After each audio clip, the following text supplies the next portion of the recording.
예수는 그리스도, 우리는 하나님의 자녀. 모든 문제 끝. 그렇다면 우리는 반드시 해야 할 일이 있습니다. 이 땅에 우리가 싸워야 할 일이 있는데 내 자신과 싸워야 돼요. 하나님을 자꾸 오해하게 만들고 하나님을 도무지 믿으려고 하지 않는 이 불신앙의 세력과 싸워야 돼요. 그리고 이 세상 신이 여러분을 혼미케 하기 때문에 그리스도를 통해서 하나님의 형상으로 지은 인간의 본질을 회복하지 못하도록 내 몸을 장악하고 있는 어둠의 세력이 있습니다. 하나님은 이 세력들과 우리가 싸울 수 있는 무기를 주셨고 생명의 떡을 주셨고 빛을 주셨습니다. 그래서 이번 전체 20강의는 성경적 제자를 탄생시켜야 되는 하나님의 큰 계획이 있기 때문에 여러분들이 이번 기회에 성경적 예수님의 제자가 되기를 축복합니다. 오늘은 제자의 자세라는 것을 가지고 하나님 말씀 보겠습니다. 도대체 예수님이 나의 누군가? 내가 보는 예수님은 누구인가? 여기에 대한 분명한 답이 있어야 올바른 자세가 나오게 되는 겁니다. 오늘날 지금 교회들은 매달리는 기도, 찾아가는 기도, 몸부림치는 기도, 여기에 빠져서 도무지 하나님이 누군지를 모르고 사는 거예요. 하나님이 여러분에게 주신 하나님은 창세기 3장 15절입니다. 꼭 기억해야 돼요. 창세기 3장 15절에 하나님을 믿으라는 거예요. 여자의 후손, 여자의 배를 빌려서 인간의 근본 문제를 인간이 해결할 수가 없어서 드디어 여자의 배를 빌려서 성령으로 이 땅에 오신 분이 바로 누구냐? 바로 예수님입니다. 예수라는 말이 도대체 무슨 말이냐? 우리를 구원하신다라는 뜻입니다. 그럼 나의 구원자 예수님을 하나님으로 믿어야 되는데 막 온갖 이상한 하나님을 다 믿고 있는 거예요. 그래서 성경적 제자가 되지 못하고 예수님을 따라갈 수가 없는 겁니다. 이번 20강의를 통해서 예수님이 누구신가에 대한 뚜렷한 뿌리를 내려야 돼요. 왜냐하면 종교에 지금 중독이 돼가지고 생명을 지금 잃어가고 있는 겁니다. 그래서 모든 사람들이 지금 아우성거리고 하찮은 것에 감정 조절도 안 되고 또 하찮은 것에 깊이 빠져서 헤어나오질 못하고 있는 겁니다. 그래서 오늘 우리들이 지금 생명의 이 떡 대신 예수 그리스도 정확히 먹고 훈련을 하면 딱 하나가 와요. 뱀의 머리를 밟는 힘이 와요. 반드시 이걸 해야 여러분이 이 세상에서 영적인 문제가 해결되는 거예요. 그렇지 아니하면 해결되지 않습니다. 아무리 교회를 다녀도. 오히려 더 이상한 사람으로 전락돼서 훗날 나이가 50이 넘어서 점쟁이가 되고 무당이 되고 이상한 사람으로 늙어가는 겁니다. 남자들은 고집이 세고 자기 기준으로 하나님을 믿어봤다고 계속 토론만 하고 따지기만 하다가 결국은 교회를 떠나게 되는 겁니다. 종교의 모든 사람들이 지금 갇혀있기 때문에 그러는 거예요. 종교는 마약보다 더 무서운 재앙입니다. 종교는 절대 인간을 행복하게 해주질 못하는 겁니다. 오늘 그 부분을 예수님이 명확하게 설명해 주셨어요. 그래서 창세기 3장 15절 여자의 후손 메시아 그리스도는 바로 무엇을 말하냐? 나는 빛이다. 빛이 여러분의 속에 들어가야 여러분이 누군지를 알게 되는 거예요. 그래서 바로 빛의 하나님을 믿으라는 거예요. 그 하나님은 빛이기 때문에 빛의 DNA를 가져야 교류를 시작하고 온라인 시스템이 구축되니까 빛의 DNA를 가지고 있어야 우리를 하나님의 자녀로 축복하시고 우리가 기도할 때 응답하시고 그래서 세상에서는 반드시 빛 대신 그리스도를 알아야 최고의 지식을 가진 자가 되는 거예요. 이걸 여러분이 가슴에 담아야 돼요. 바울은 빛 대신 그리스도를 만난 이후 눈의 비닐이 벗겨지잖아요. 그때부터 영적인 눈을 뜨잖아요. 그래서 바울은 명확하게 자신을 고백합니다. 이제부터 내가 가지고 있었던 세상의 하찮은 모든 것들을 해로 여김은 내 주 그리스도 예수를 아는 지식이 가장 고상하기 때문이라. 내가 이제는 빛 대신 그리스도를 위하여 모든 것을 잃어버리고 배설물로 여김은 그리스도를 얻게 된 것이다. 그리스도를 얻게 되면 내 안에 있는 어두움은 다 버려야 되는 거예요. 엉켜있는 그 어두움의 거미줄, 아주 이 거미는 캄캄할 때만 온몸을 휘어감고 거미줄 치고 있잖아요. 빛이 없는 내 깊은 어둠의 속에는 곰팡이가 지금 생겨가지고 온몸에 지금 병이 들어가고 있는 거잖아요. 썩어가고 있고. 창세기 3장 15절이 바로 오직 인간의 영적인 문제를 해결하시려고 빛으로 오셨다 이 말이에요.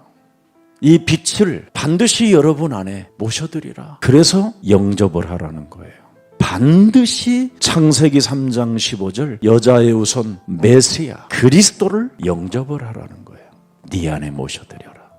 그러면 드디어 놀라운 일들이 일어납니다. 죄의 권세가 사라지고 사망과 사탄의 권세가 무너지기 시작하는 거예요. 그러면서 근본 문제, 그렇게 몸부림치며 처절하게 살았던 그 영적인 모든 저주가 사라지는 겁니다. 그래서 오늘 예수님이 직접 하신 말씀 속으로 우리 한번 들어가 봅시다. 왜 우리가 사람을 살리려고 하느냐? 왜 우리가 전도를 하려고 하느냐? 왜 우리가 희생을 당하고 핍박도 당하면서 오해를 받으면서까지 살아야 되느냐? 하나님의 구원, 빛 대신 그리스도를 불어넣기 위해서. 그래서 우리는 바로 빛을 전달해주는, 집어넣어주는 빛의 대사들입니다. 내 안에 임한 그 빛을 다른 사람에게도 전달해주는 발전교와 같은 그런 역할을 해줘야 된다 이 말이에요. 그걸 성경적 제자라고 하는 거예요. 여러분 안에 예수님의 빛이 들어가 있으면 반드시 여러분도 바뀌고 여러분 때문에 여러분을 만나는 사람도 바뀌고 세상도 바뀐다라는 거예요. 이게 하나님이 주신 빛이에요. 근데 왜 세상은 점점점 강대국이든 후진국이든 과학이 발전됐는데 더 어두워질까요? 하나님을 오해하고 잘못 믿어서 그래요. 그래서 하나님을 바로 알으라고 우리 예수님이 직접 말씀하는 겁니다.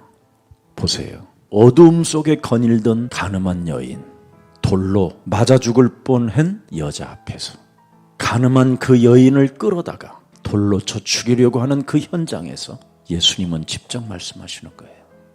나는 세상에 뭐예요? 빛이라.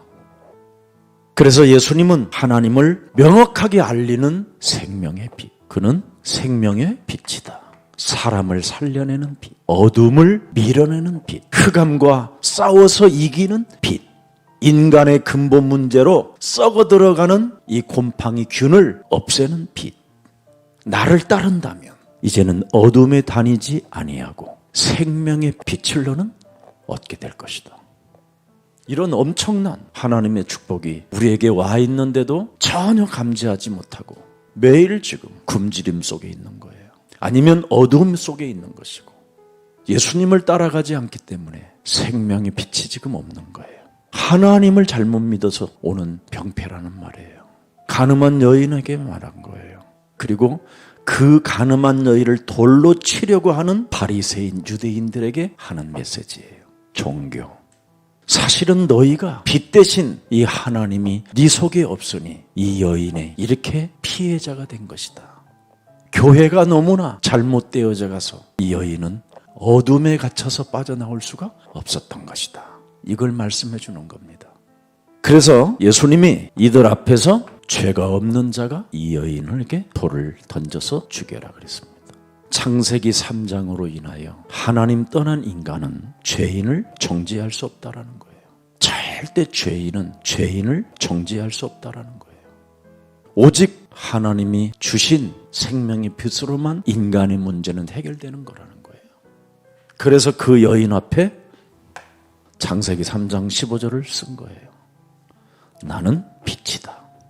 이걸 잃어버렸던 유대 이스라엘 너희는 이런 여인만 생산해낼 뿐이다. 이게 한국교회고 세계교회입니다. 내 몸에서 생명의 빛의 역사가 일어나야 되는데 끊임없이 정죄만 하고 있는 거예요. 아직 생명의 빛이 오지 않은 거예요. 그래서 오늘 창세기 3장 15절 생명의 빛 대신 그리스도가 나를 따르라. 그리하면 네가 살고 그 생명의 빛이 있는 너 때문에 다른 사람도 살리게 된다. 왜 그렇습니까? 마귀의 일을 멸하기 때문에. 그래서 예수님을 결국은 안 따라가면 살아봐야 혼돈, 공허, 흑암이지요. 그래서 날마다 하찮은 것에 온 마음과 생각을 다 빼앗기고 사는 거예요. 흑암의 자식이라. 그래서 하나님이 가라사대 빛이 있으라 하시매 빛이 있었느니라. 이 빛이 곧 사람 살리는 참빛, 생명의 빛이라. 우리의 구원자. 그래서 우리는 그리스도의 그 직분을 가지고 마음껏 감격 속에 살아야 되는 거예요. 감정으로 살지 않고 감격으로, 자존심으로 살지 않고 자존감으로, 감격 속에, 감사 속에, 그 고요함, 그 깊은 곳에서도 신음소리를 내지 아니하고 우리는 기뻐할 수 있고 감사 속에서 일어날 수 있는 겁니다. 그걸 하나님의 은혜라고 해요. 그래서 이제는 그 예수님이 다 이루놓고 당신의 이름 그리스도를, 그 직분을 우리한테 잠시 맡겨놓고 갔잖아요. 다시 올 거라고. 삼중직의 그 직분을 이 땅에서 내가 사용하면 사용하는 만큼 하나님의 영광이 있는 거예요. 스가랴 14장 7절에 잘 들여다보세요. 여호와께서 하시는 한 날이 있으리니 낮도 아니요 밤도 아니라 어두워갈 때에 빛이 있으리로다. 그래서 빛 대신 그리스도를 순간순간 사용하지 아니하면 여러분이 당하는 거예요. 언제나 빛은 언제나 비추고 있다는 거예요. 언제나. 시간 타임이 없어요. 이 빛을 가지고 이 땅에 흑암과 싸워야 하는 절대적 예수의 제자가 되라 이 말이에요. 그게 성경적 제자예요. 보세요. 그렇게도 세상적 신학으로 온몸에 장악되어져 길들여졌던 사울을 하나님이 어떻게 움직이는가. 새로운 생명의 빛이 바울에게 찾아왔잖아요. 사울이 길을 가다가 홀연히 하늘부터 빛이 그를 둘러 비추는지라. 땅에 엎드려져 들음에 소리가 있어 이르되 사울아. 생명을 살리는 빛은 소리가 있어요. 소리가. 서거나 네가 그렇게 살면 되겠냐? 너는 나를 따라오너라. 서거나 네가 나를 사랑하느냐? 사랑하느냐? 생명의 빛은 언제나 내 가슴 속에 소리가 있어요. 그래야 어둠으로 닫혔던 눈의 비닐이 사라지고 영적인 눈을 뜨게 되는 거예요. 제자의 자세로 거듭나게 되는 거예요. 그래서 빛 속에는, 생명을 살리는 이 빛 속에는 반드시 그분의 음성이 들어있는 거예요. 여자의 후손 메시아 그리스도, 우리의 구원자 그분이 어둠을 밀어내라. 이 음성이 있다 이 말이에요. 사탄의 머리를 밟아라. 우리는 창세기 3장으로 온몸이 세상의 노예인데 굉장히 여러분이 고통과 좌절감과 아픔과 시련이 있는데도 거기에 대한 진단이 안 나오고 있잖아요. 그래서 결국은 이 노예의 신분에서 벗어나려고 중독으로 사는 거잖아요. 먹는 중독, 거짓말하는 중독, 이간하는 중독, 남의 말하는 중독, 다 이 중독에 빠져 있는 거예요. 밥만 먹고 힘만 조금 있으면 중독 속으로 들어가는 거예요. 사실은 중독이라고 했지만 무시무시한 실패를 안겨다 주는 영적인 문제예요. 재앙이 찾아오는 영적인 문제. 하나님을 오해하거나 하나님을 떠났던 이런 체질들이 생명이 빛 대신 하나님을 제대로 믿으면 과거로 가지 않아요. 하나님 나라를 향하여 진행형으로 가지. 그래서 생명의 빛으로 오신 거예요. 그게 예수예요. 그래서 여러분이 예수님 그 단어만 들어도 막 온몸에 감격이 와야 돼요. 나 같은 존재, 쓰레기보다도 못한 취급을 받아야 될 이 기구한 이 운명의 나를 하나님이 사랑하셔서 나를 부르셨구나. 그래서 모든 게 괜찮아야 돼요. 생명의 빛 대신 그리스도 예수님이 나와 함께하면 회개라는 게 있고 거듭남이라는 게 있는 거예요. 그래서 늘 우리를 갱신하게 하는 거예요. 과거로 가지 않고 하나님의 나라를 향하여. 그래서 여러분이 제자의 자세를 진짜 갖추면 영생이라는 것을 얻게 되는 겁니다. 생명의 빛 예수 그리스도로 말미암아 영원한 생명을 얻는 것이죠. 자, 그래서 생명의 빛 대신 그리스도가 바로 하나님이라는 걸 믿으면 보혜사, 그 성령이 모든 것을 가르쳐 주시고 내가 너희에게 말한 모든 것들을 생각나게 하시는 거예요. 생명의 빛 속에는 뭐가 있어요? 소리가 있다. 그분의 음성이 들어있는 거예요. 그걸 임마누엘이라고 하는 거예요. 그래서 예수에 대한 그 발견의 제사를 갖춘 사람들은 평안을 너희에게 끼친다. 고요함 속에 언제나 어떤 상황 속에서도 감사합니다. 그래서 제대로 하나님을 고백한 사람에게는 복이 있다. 그리고 반석으로 이름을 바꿔주고 그리고 교회를 세우리니 음부의 권세가 너희를 이기지 못하고 천국의 열쇠를 주노라. 다 받는 거예요. 하나님을 제대로 아는 사람에게, 하나님은 모든 응답을 주시는 겁니다. 얼마만큼 응답을 주느냐면 부활의 메시지까지 줘요. 앞으로 살아남을 수 있는 메시지, 세상 끝나는 날까지 너와 함께 하겠다라는 언약까지 체결해 놓고 가시는 거예요. 앞으로 실패할 수 없는 절대 제자. 이 음성이 여러분에게 매일 쉼 속에, 고요함 속에, 환난 속에, 문제 속에든 이 메시지가 소리가 들린다면 여러분은 드디어 생명의 빛 대신 그리스도를 모시고 사는 거예요. 이게 제자의 자세예요. 그러면 늘 무슨 날이 오느냐? 오늘 이 만남을 세계복음화까지 연결시키는 거예요. 땅끝까지. 자세가 나와야 된단 말이죠. 그걸 오순절이라고 그래요. 그래서 베드로가 찾아낸 거예요. 오직 예수. 원죄로 인하여 가문의 저주로 인하여 찾아 들어온 그 운명의 저주를 유일하게 바꿀 수 있는 그 힘은, 그 빛은 오직 예수다. 오직 예수. 오직 예수. 그분이 내게 그리스도라는 직분을 맡겼으니 나는 그 이름을 선포할 때마다 하나님은 응답하신다. 내게 있는 것으로 나는 너에게 주노니 나사렛 예수 그리스도의 이름으로 일어나 걸어라. 그래서 그 예수님을 부인했던 제사장 뜰에서 고백하는 거예요. 이제는 난 흔들리지 않는다. 이제는 나는 죽으면 죽으리라. 그분을 알았다. 그 예수를 나는 알았다. 그 예수가 바로 하나님이라는 걸 알았다. 죽은 자 가운데서 부활하셔서 구름을 타고 올라가는 것을 나는 보았다. 다시 올 때까지 그리스도 그 이름 하나를 가지고 생명 살리라고 한 그 사명을 나는 받은 자이기 때문에 나는 흔들릴 이유가 없다. 여러분의 목사는 어떤 상황, 어떤 사람이라도 세계복음화라는 땅끝까지 연결시키고 그 사람을 만나요. 오늘을 살고 아무리 이상한 사람을 만나도 괜찮아요.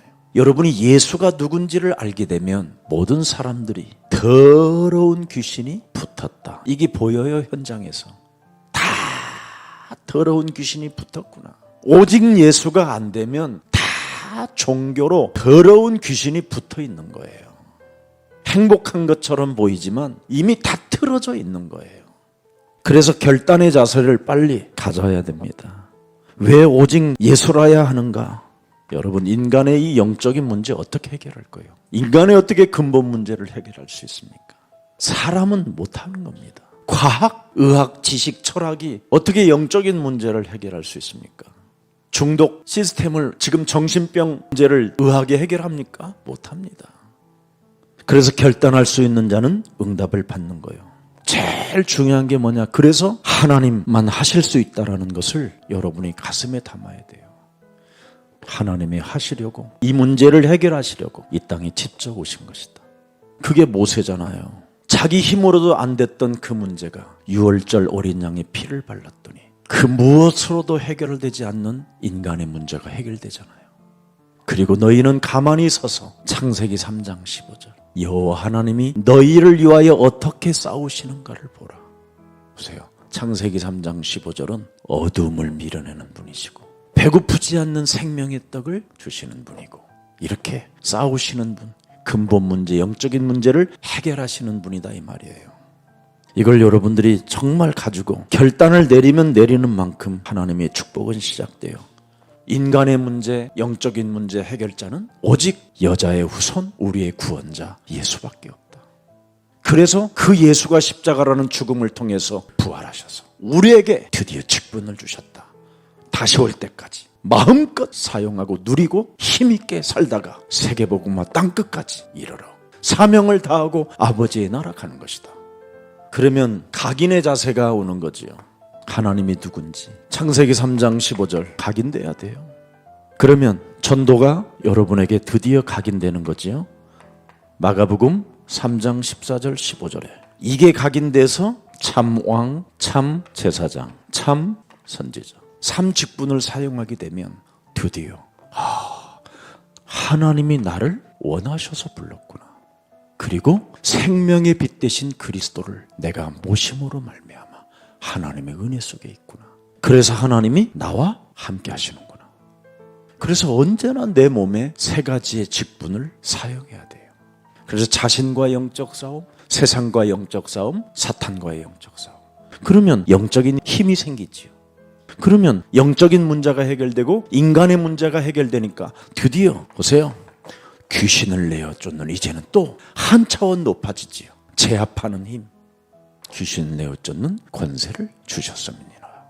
이렇게 달라지는 겁니다. 이 축복이 우리 성경적 제자로 나아갈 하나님의 귀한 생명들에게 함께하기를 예수님의 이름으로 축복합니다.